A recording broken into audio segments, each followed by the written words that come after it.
Hey Amigos, welcome back to our channel. ఇప్పుడు మీకు ఒక చిన్న కథ ఎగ్జాంపుల్ చెప్పబోతున్నాను.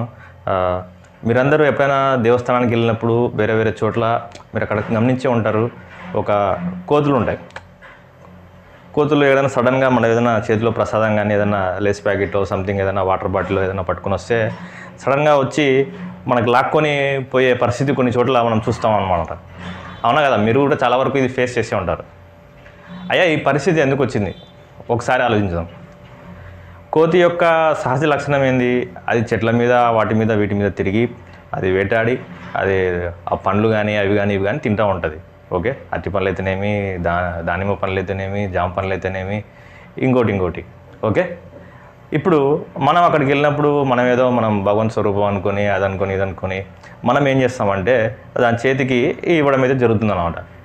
ఓకే, ఓ అరటిపండు ఇస్తాం, లేకపోతే ఒక కొబ్బరి ముక్క ఇస్తాం, లేకపోతే ఇంకోటి ఇస్తాం. అది ఈ రాను ఇలా ఇవ్వడం వల్ల ఏం జరుగుతుందంటే ఆ కోతులు మనుషుల చేతిలో ఆహారం దొరుకుతాయి.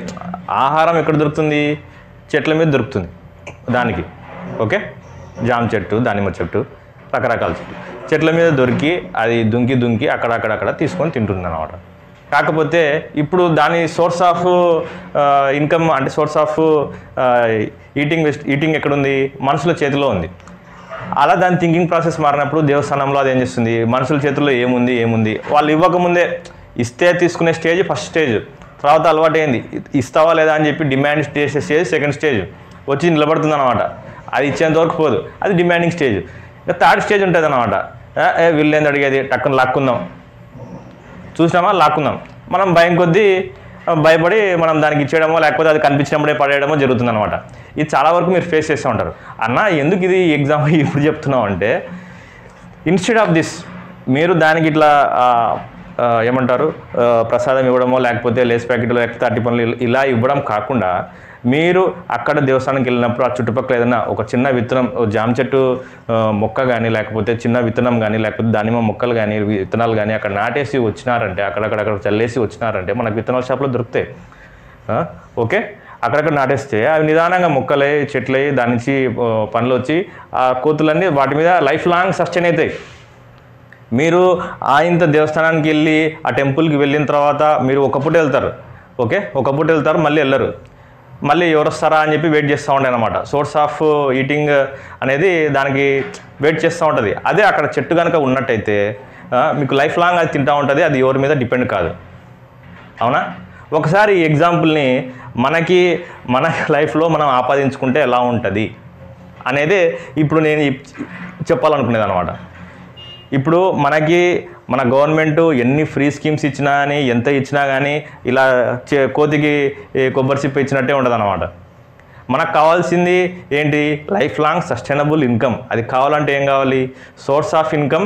అది మనం తీసుకునే విధంగా ఉండాలన్నమాట. ఒకరి మీద డిపెండ్ కాకుండా, అంటే ఇక్కడ ఎలాగైతే కోతులు మనుషుల మీద డిపెండ్ కాకుండా దాని సోర్స్ ఆఫ్ ఈటింగ్ అక్కడ చెట్లు ఉన్నాయో, ఇప్పుడు మనం ఇక్కడైతే విత్తనాలు నాటామో అలాగే గవర్నమెంట్ మనకి సోర్స్ ఆఫ్ ఎంప్లాయ్మెంట్, అక్కడ ఎంప్లాయ్మెంట్ క్రియేట్ చేసినట్టయితే అది ఏదర్ ప్రైవేట్ ఇన్స్టిట్యూషన్స్ కావచ్చు, గవర్నమెంట్ జాబ్స్ కావచ్చు, లేకపోతే ఎంటర్ప్రినర్షిప్ కావచ్చు, ఇంకోటి ఏదైనా ఫ్యాక్టరీస్ పెట్టవచ్చు. ఓకే, రకరకాల ఎంప్లాయ్మెంట్ ఏదైనా కానివ్వండి, టూరిజం ఇండస్ట్రీ కావచ్చు, ఎంప్లాయ్మెంట్ ఎనీ టైప్ ఆఫ్ సెక్టార్లో మనకు క్రియేట్ చేసినా కానీ ఆ మనిషి తన కాళ్ళ మీద తన నిలబడి life long sustainable income earn చేయగలుగుతాడు అనమాట. కాబట్టి దీన్ని సంపద సృష్టి అంటారు. తన మీద తాను నిలబడి సంపద సృష్టి అంటారు. ఓకే, ఇది ఎంత ఇష్టం కానీ ఇప్పుడు ఏమవుతుందంటే ఇలాగే ఇచ్చుకుంటూ పోతుంటే కొన్ని రోజులు దీని మీదనే ఆధారపడితే ఏమవుతుందండి? చెప్పినట్టు ఫస్ట్ రిక్వెస్టింగ్ స్టేజ్ చూస్తారు, తర్వాత డిమాండింగ్ స్టేజ్, తర్వాత ఇంకా మనీ లేకపోతే ఇంకా రౌడీ స్టేజ్ అవుతుంది అనమాట. దౌర్జన్యాలకి వీటికి ఇంకా రాబరీస్, చిన్న దొంగతనాలు ఇవన్నీ నిదానంగా స్టార్ట్ అయిపోతాయి. మనకు తెలియకుండానే మనం థర్డ్ స్టేజ్లో, ఇప్పుడైతే ఫస్ట్ స్టేజ్లో ఉన్నాం. దీన్ని అవాయిడ్ చేయాలంటే ఫస్ట్ స్టేజ్లో ఉన్నాం కాబట్టి దీన్ని ఇప్పుడే అవాయిడ్ చేయొచ్చు. కాబట్టి సంపద సృష్టి మనం గవర్నమెంట్ని డిమాండ్ చేయాలి. రేపు ఎప్పుడైనా మనకి ఇప్పుడు ఓట్ కోసం వచ్చినా, ఎలక్షన్స్ కోసం వచ్చినా మనం డిమాండ్ చేయాల్సింది ఏందయ్యా అంటే సంపద సృష్టి. మాకు ఎంప్లాయ్మెంట్ ఆపర్చునిటీస్ ఎవరు కల్పిస్తారో వాళ్ళకే మనం చూస్ చేసుకోవాలి. ఇది ఎగ్జిస్టింగ్ గవర్నమెంట్ అయినా వచ్చే గవర్నమెంట్ అయినా ఎవరైనా సరే మనం డిమాండ్ చేయాల్సింది అయితే ఎంప్లాయ్మెంట్ ఆపర్చునిటీస్. ఎంప్లాయ్మెంట్ ఆపర్చునిటీస్ లేక యువత ఎంతో మన ఎనర్జీ వేస్ట్ అవుతుంది అనమాట. యూత్ ఎనర్జీ చాలా వరకు వేస్ట్ అవుతుంది. యూత్ ఎనర్జీని ఎప్పుడైతే కరెక్ట్గా వాడుకుంటేనే అప్పుడు మన నేషన్ అనేది ముందుకెళ్తుంది.